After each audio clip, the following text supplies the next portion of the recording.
नमस्कार। मेरे सामने 27 वर्षीय व्यक्ति है जिनकी यहाँ पर मैं हस्तरेखाओं को देखने जा रहा हूँ और किस किस प्रकार की गतिविधियाँ आपकी उंगलियाँ बोलती हैं, आपके पर्वत कहते हैं और साथ ही साथ यहाँ पर रेखाओं का क्या संबंध है, ये मैं सबको क्रम से बताने वाला हूँ और अंत में आपके सवालों पर प्रकाश डालूँगा। चलिए सबसे पहले बात कर लेता हूँ मैं आपकी सबसे छोटी उंगली के बारे में। सबसे छोटी उंगली कनिष्ठा उंगली, और कनिष्ठा उंगली लगभग सूर्य की उंगली के प्रथम पर्व तक पहुँची। इतनी छोटी नहीं है जो सूर्य की उंगली के अर्ध सेकंड वाले से आधे से ऊपर चली जाए, उसका अपने आप में अच्छा रोल होता है। बौद्धिक क्षमता की तो कोई भी कमी नहीं है, लेकिन जब ये ऊपर से गैप आएगा, लंबाई पूरी नहीं होगी, जीवन के अंदर व्यक्ति के जरूर संघर्ष होता है।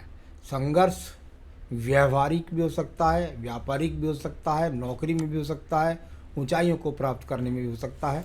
इस तरह का प्रथम पर्व यहाँ पर एकदम मानसिक पर्व पूरी तरीके से मजबूत है। ऐसा नहीं है कि व्यक्ति दिमाग से कहीं भी कोई कमज़ोर है या उसके अंदर कोई बुद्धि नहीं है या बौद्धिक क्षमता नहीं है। ये सब तरह से है और किसी भी तरीके से अभी उस चीज़ से हार न मानने वाले चिन्ह यहाँ पर मौजूद है। सेकंड पर्व जाना जाता है व्यक्ति का बात बात पे लोगों के साथ झगड़ा झंझट करने के लिए। बहुत हल्के हल्के क्रैचेस है, ऐसा कुछ नहीं है कि किसी के साथ ज़्यादा वाद विवाद करने में खुश रहता हो। कुल मिलाकर के यहाँ पर पॉजिटिव चिन्ह नहीं है, ये ज़्यादा बड़ी बात है। हमारे हस्तरेखा विज्ञान के अंदर लोग बहुत आसानी से उंगलियों को देख लेते हैं और कह देते हैं भी पर्व अगर खाली है तो बहुत ही अच्छी बात है, लेकिन पर्व पर खड़ी रेखाओं ना होना ये भी अपने आप में उत्तम नहीं है। यानी भाषा शैली पर नियंत्रण करके चलिए, क्योंकि खड़ी रेखा साथ नहीं दे रही है। तीसरा पर्व पर भी न खड़ी रेखा है और ना ही राहु रेखा है, यानी धन के आगमन आप ऐसा कह सकते हैं बस नगण्य के बराबर आए, खर्च कर लिया, बस इतना भर है। कोई भी यहाँ पर अच्छे धन के आगमन के स्रोत वर्तमान में यहाँ पर नहीं है।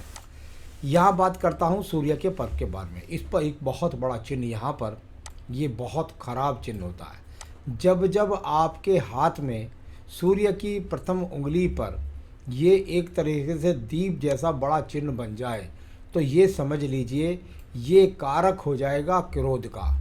गलत क्रोध के कारण नुकसान, गलत जल्दबाजी के कारण एक्सीडेंट, गलत कार्य के कारण राज्य सरकार से दंडित और गलत कार्य के कारण अपने सम्मान को सड़क पर रख देते हैं ऐसे व्यक्ति। यहाँ इस बात का आपको ध्यान रखना होगा, किसी भी प्रकार के अग्नि कांड से बचने की आवश्यकता है। सेकंड पर्वत पर भी किसी प्रकार की यहाँ पर खड़ी रेखा नहीं है, छोटी मोटी राहु रेखाओं का ही प्रभाव है। यानी कुल मिलाकर के राज्य सरकार से संबंधित किसी कार्य के अंदर लाभ नहीं, और राज्य सरकार से अगर यहाँ माइनस रेखा बन गई तो दंड के लिए भी अधिकारी हो जाएंगे, अभी नहीं दिखाई देता। तीसरा पर्व यहाँ पर होता है परिवार में। यहाँ कुल मिलाकर जब खड़ी रेखाएं होती है तो परिवार से अच्छा सपोर्ट मिलता है, और वह सपोर्ट यहाँ पर खड़ी हुई रेखाएं नहीं हैं तो पिता से संबंध भी ऐसे व्यक्ति के ठीक नहीं होते। यहाँ बात करता हूँ आपकी शनि की उंगली के प्रथम पर्व के बारे में। शनि की उंगली का प्रथम पर्व जो आपको नीचे यव जैसा चिन्ह दिखाई देता है वो एक तरह से दीप नहीं है, वो एक तरह का ज्वाइंट ही है। यहाँ पर किसी भी प्रकार का स्थिर रोग अभी शरीर के अंदर नहीं है। सेकंड पर्व पर यदि कर्ज की रेखा नहीं है तो आगे हो जाइए तैयार, क्योंकि ये थोड़ा गैप जब बना करके थोड़ा ऊपर से चले तो कुल मिलाकर आप किसी गलत कारण से अपना भारी नुकसान कर सकते हैं। यानी कि ऐसे समय में कम से कम अगर इसका गणित करता हूँ तो 5 साल तक तो व्यवसाय में हाथ डालना ही नहीं चाहिए। यहाँ बात करता हूँ आपके पर्व के तीसरे के बारे में। यहाँ भी सहयोगात्मक खड़ी रेखा नहीं है, इसका मतलब व्यक्ति अपने परिवार का संचालन ठीक तरीके से नहीं कर पाएगा। आइए बात करता हूँ आपकी बृहस्पति की उंगली के बारे में। इसका प्रथम पर्व कोई शुगर नहीं, कोलेस्ट्रॉल नहीं, कोई लीवर किडनी के रोग नहीं है किसी भी प्रकार से, लेकिन सेकंड पर्वत पर बहुत सारी राहु रेखाएं हैं।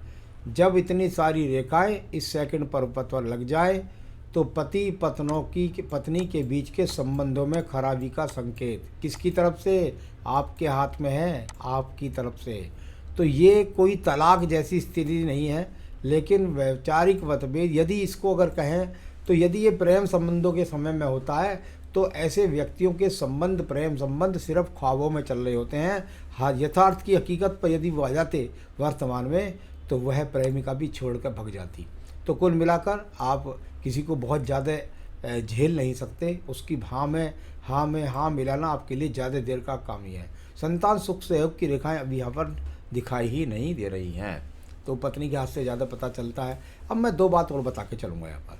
आपकी शनि और सूर्य की उंगली के बीच में जोड़ने के बाद ये गैप, ये परिवार से एक तरीके से जुड़ाव में ख़त्म लाता है, यानी आप उसका विरोध करते हैं।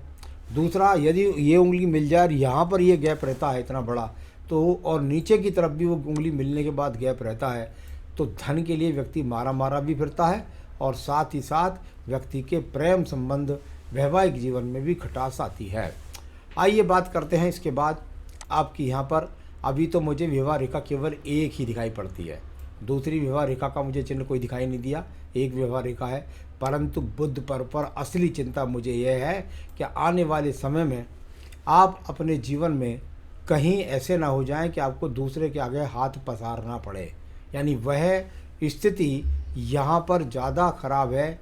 इसके कारण आप अपने जीवन में कहीं धन के रूप में किसी के आगे हाथ न पसारना पड़ जाए आपको।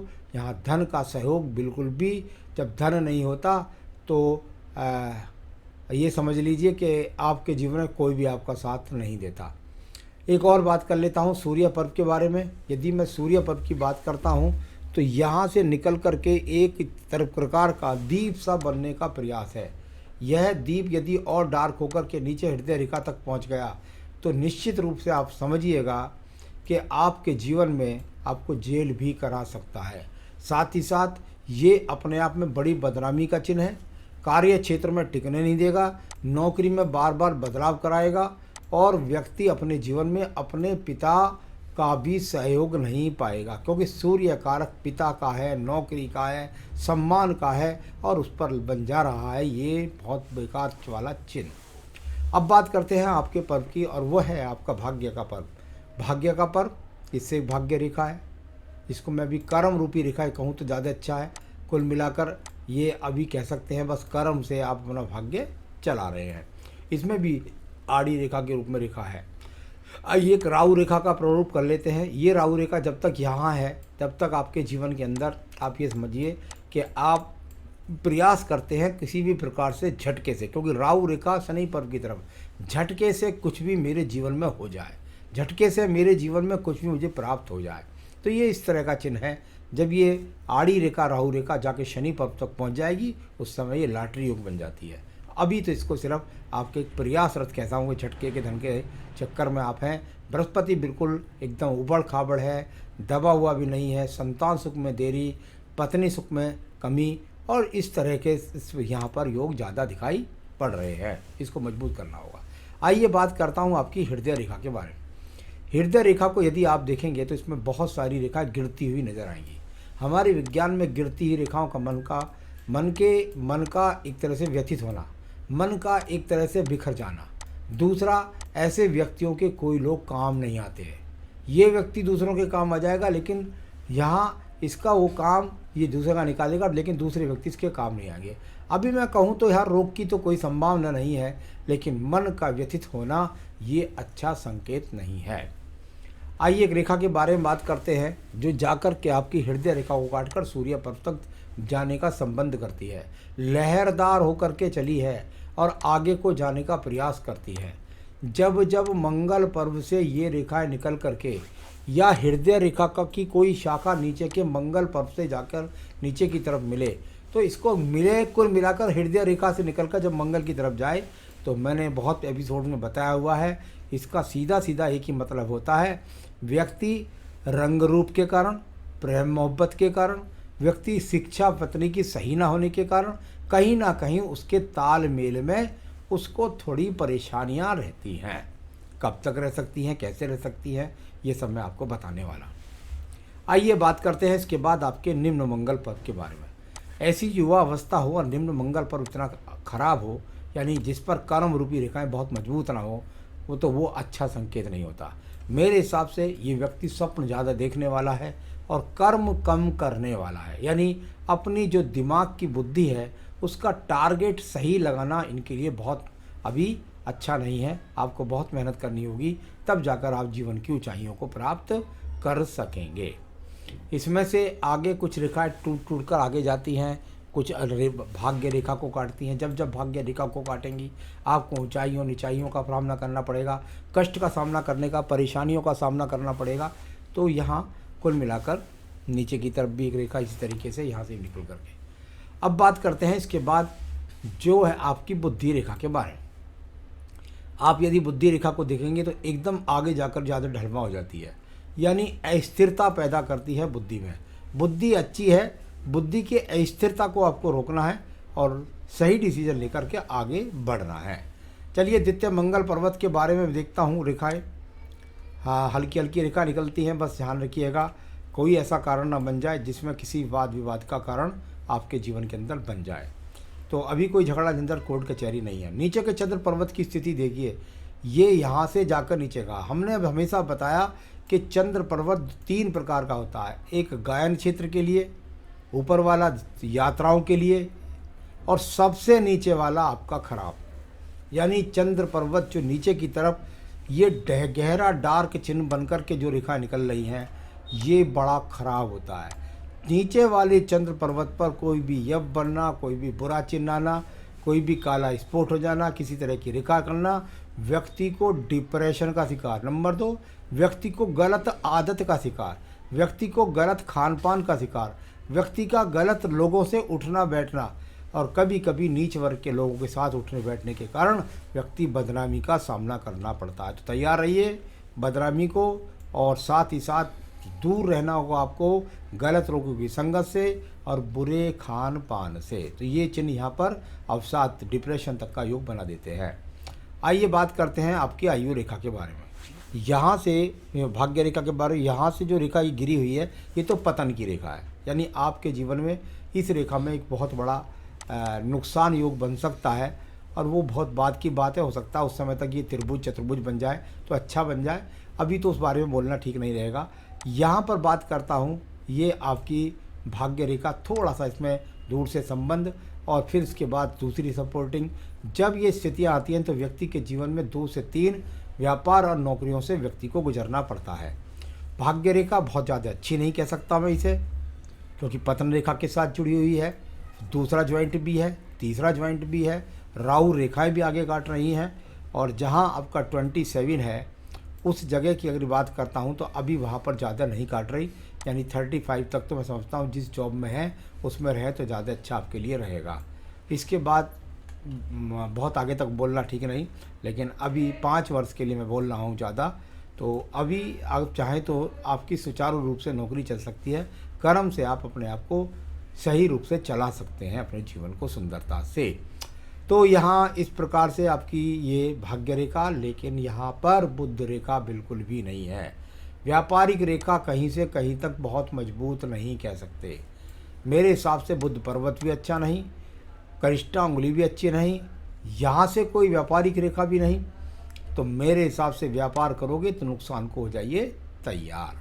तो अभी तो बुद्धि का सही इस्तेमाल करना होगा आपको, और नौकरी से करें तो ज़्यादा अच्छा रहेगा। यहाँ मंगल रेखा भी कुछ आपके पास है जो आपको साहस प्रदान करती है, कुछ मुसीबतों से बचा लेती है, ऐसा कह सकते हैं। लेकिन कर्म रूपी रेखाएं मजबूत नहीं है। आपके हाथ में 3-3 संतान रेखाएं भी हैं, कोई दिक्कत वाली बात नहीं है, संतान उत्पन्न करने में आप सही हैं।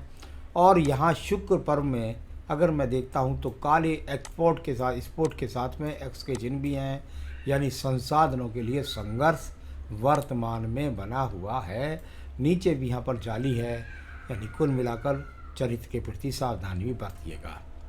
बहुत सारी चीज़ें हाथ में मैंने क्रम से पढ़ी। प्रथम पर्व अंगूठे का देखता हूँ तो मानसिक स्थिति सही है, इसका इस्तेमाल कर लीजिए। सेकंड पर्व तर्क शक्ति का है, वो भी यहाँ पर ठीक है। संतान रेखा बता ही चुका हूँ। आयु रेखा को देखिएगा, यहाँ पर थोड़ा सा परिवर्तन करेगी। थोड़ा स्वास्थ्य जब आयु के एंड में पहुँचेगा तो वो बहुत आदि की रेखाएँ बनेंगी, कैसी ख़राब होंगी अच्छी होंगी बाद की बात है। अभी मैं इसको कह सकता हूँ 77-78 वर्ष की आयु रेखा। तो ये तो सब मैंने यहाँ पर आपको बता दिया। अब मैं आपको बताने वाला हूँ आपके सवालों के जवाब। देखिए, यहाँ पर बृहस्पति का इन्वॉल्वमेंट मैंने पढ़ा, बृहस्पति पर्वत का इन्वॉल्वमेंट मैंने पढ़ा, साथ ही साथ मैंने जो एक रेखा हृदय रेखा से जाकर मंगल में घुसने का प्रयास करिए उसको पढ़ा। ये मुझे पता है, इसके अनुसार मैं पढ़ता हूँ। ऐसे व्यक्तियों के जीवन में प्रेम संबंध होते हैं या प्रेम संबंधों से विवाह होते हैं, लेकिन इनके प्रेम संबंध वाली से विवाह होता आपका या आपकी दूसरी स्त्री से विवाह होगा, लेकिन निश्चित रूप से आपके उनके साथ में कड़वा वैवाहिक जीवन अवश्य बीतता।